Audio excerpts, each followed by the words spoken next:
As usual, I'm in the balcony to have sunlight for a while before I continue what I'm doing today.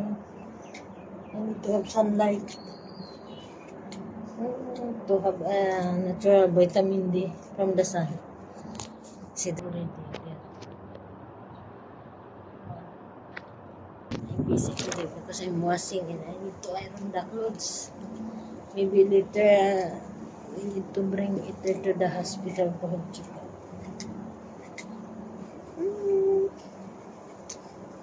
Early morning, I'm stressed. You know what? All my relatives, every time they send message to me, always asking money. They don't even care what happened to me here. They don't even care if I have problem or what. It's like they're treating me like an ATM machine that every time they ask money, they can withdraw without depositing it. I'm not a bank to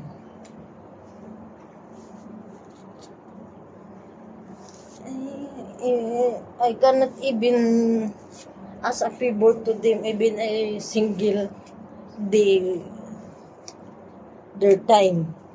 They cannot even give me a 1 hour time for their life. If I'm asking them about something that they need their time, they always reason out that they're busy, they don't have time. But if they're asking help financially, they don't even care what happened to me in here. Just asking is like they have deposit their money in the bank and they can withdraw anytime.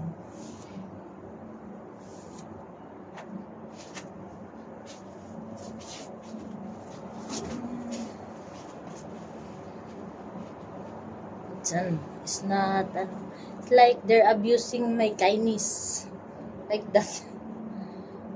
Maybe because when I was little young, I'm always giving them help, I'm always helping them.